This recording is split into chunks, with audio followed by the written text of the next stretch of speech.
Today I'd like to encourage you to be someone's miracle. You know, many people are praying for a miracle to happen. They're saying, God, please send me a friend. God, I need help with my children. God, I need food. God, I need this. We're all praying for miracles. We're all praying for supply. We're all praying for provision and answer to our prayers. Well, you know what? Today I'd like to encourage you that, you know what, you can be the miracle or the answer to someone's prayer. You know, God has special ways of reaching out to people. He uses people like us, like you and like me, to reach others, to help them. He has no hands to heal except through our hands.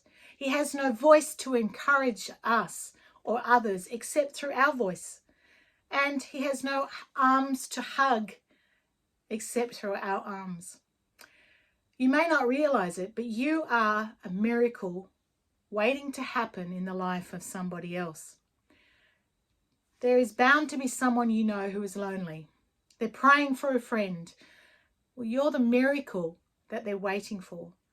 Someone may have got a bad health report, a medical report, or they're worried about something and they're praying, God, please send me a sign. Let me know that you're still there, that you're still in control. Well, you're that sign. You know, there is bound to be so many people around where you can use your gifts, your talents, your skills, or just an encouraging word to help them through what is a difficult circumstance or a difficult situation. So my encouragement to you today is to take time to be that miracle for somebody. Be aware of who's in your life. You know, that people in your life are not there by accident. God put them there for a purpose. And it's because he put in you a miracle, and miracles, plural, that you can help to use to help others. You know, there's healing in you. There's restoration in you. There's friendship. There's new beginnings.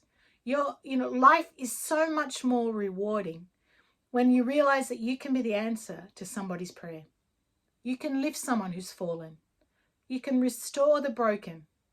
You can be kind to a stranger, or you could be someone's miracle. Now, we all know that God can do great things for us and that God can do miracles, but he's put miracles in us to be the answers to someone's prayer. So if we all had that attitude that I am a miracle just waiting to happen, I wonder what kind of world we would be in. I've heard it said that sometimes we don't need a miracle, we just need each other. Well, look around who's in your life. Listen to what they are saying. Is there a way that you can help? You can't help everyone, for sure, but you can help someone. And there are people that God has put in your path today who are connected to your destiny. And as you help them to rise higher, you also will rise higher. As you meet their needs, God will meet your needs with abundance. And as you become a miracle, God will give you miracles. But the opposite is also true. If you're too busy to help someone else, then you're not going to get the help possibly that you need. If you're too caught up in or if we're all too caught up in our own dreams to invest in others, or too worried about our own problems to encourage somebody else, then we're going to get stuck. Reaching your highest potential is dependent on you helping someone else reach their potential. In Australia, we have something called a boomerang. When you throw it, it's a piece of wood, it's a stick cut out, or a piece of wood cut into a shape of a boomerang. But when you throw it, it comes back to you. Well, when you help other people, you also will be helped in the process. It will come back to you and you'll rise higher as a result. Jesus told a parable in Luke 10 about a man who was walking down the road when he was attacked and beaten by bandits.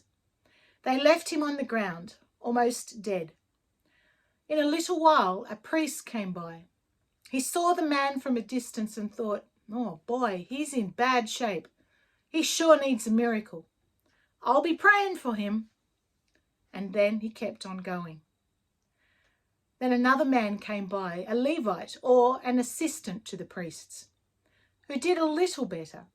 He went over to the man, checked him out, and felt sorry for him. He thought, oh, this is really unfair. I hope somebody helps him.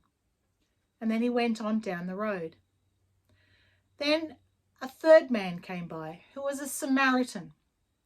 Now, like the first two, he thought, he sure needs a miracle. But he took it one step further and said, you know what? I am his miracle. I'm at the right place at the right time. God put him in my path so I can be a healer, so I can be a restorer, so I can give him a new beginning. So the Samaritan went over to this man, got down on his knees and began to care for him. He gave him water from his canteen, took off his scarf and clothes and bandaged his wounds. And the Samaritan then gently picked him up off the ground, placed him on his animal, and helped take him to a place in the nearest city where someone could look after him. When they got to the local inn, he actually gave the owner money to look after for this man. He said, you take care of him.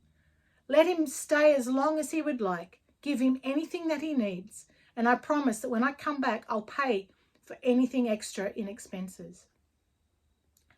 So my question is to all of us today, which person are you? Which man traveling on that road would you see yourself as?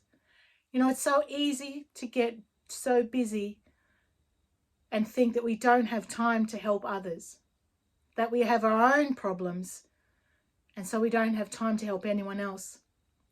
But you know what? Helping others can be the key to seeing your situation turn around. The people who you see who need encouragement or who need help in a particular circumstance or even to accomplish a dream, they are opportunities for you to go to a higher level. When you refresh others, you will be refreshed. It's interesting in this story that Jesus used a priest as an example in his parable. The priest couldn't stop. He had to get to the temple. He had his religious duties to fulfill. He didn't have time, he thought, to bother with this man.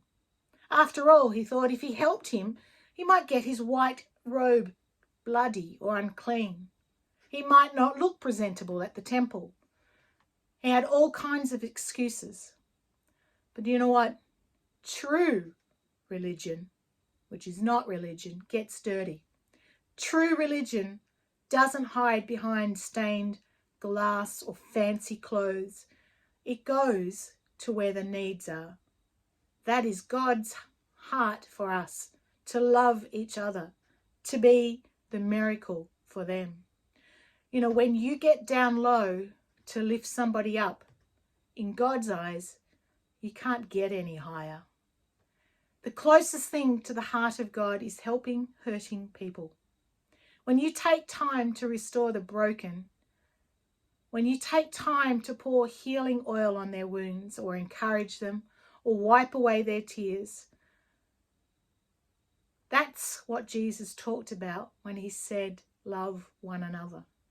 You know, Jesus always responded with compassion. He always had time to help. He never thought it was an inconvenience, even though it could have been. He said, Jesus said, it's the sick who need the doctor, not the healthy. God didn't call us to judge people. He called us to heal people and to help them. He called us to restore people. He called us to become their miracle. You know, this third man, the Samaritan, immediately went to the man and started helping him make a difference. You know, he didn't think twice. He became the miracle. That's the kind of person I want us to be and what I want for myself. Not a passerby, not too busy to stop and help somebody. No, I don't want to be a person who passes by somebody who is in trouble or needs some encouragement or some help. You know, the scripture talks about how one day God will wipe away all the tears. There will be no more sickness, no more pain. But in the meantime, God is counting on you and I to wipe away those tears. So are we restoring people? Are you helping to restore and lift up and encourage people? Well, people need people, and you and I are there to serve and help each other. One time in Scripture, Moses was on top of the hill watching a battle that was taking place. He was holding his rod up in the air, and as long as he held his rod up in the air, the Israelites were winning the battle. But as soon as he let down his arms, they began to lose the battle. The battle, though, went on hour after hour, and he was getting tired. And so every time he put his hands down, the Amalekites would start to win. Finally, Moses couldn't take it any longer. He was too tired. And his brother Aaron and a friend named Hur were on the mountain with Moses and were watching all this take place. Now they could have prayed, God, we need a miracle. Please keep the Amalekites from defeating us. Instead, they had this attitude, well, we can become the miracle. They got on each side of Moses and they held his hands in the air. Because they became the miracle, the Israelites actually won that battle. There are people that God has put in our path who need us to hold up their hands. They're not going to win by themselves. They need our encouragement. They need sometimes a rescuing hug. And I know in the days of COVID that can be less than easy or less than acceptable, but it is still important. Isaiah put it this way, when you feed the hungry, when you clothe the naked, when you help those in need, then your light will break forth like the dawn and your healing will come quickly. So if we make it our business to become a miracle, God makes it his business to give us miracles. We'll never lack his blessings and abundance if we do. So today, believe you are the answer to somebody's prayer. You can give a rescuing hug or a word of encouragement. You can help somebody cross the finish line because you may well be the miracle that they're believing for. So be encouraged, friend. God has put people in your path that you can help and who you can lift up and strengthen. And when you do so, your light will break forth like dawn, and your healing and your promotion and your vindication will come quickly as well. Be encouraged, but be an encourager. Help, serve, reach out to others, and be the miracle that someone needs.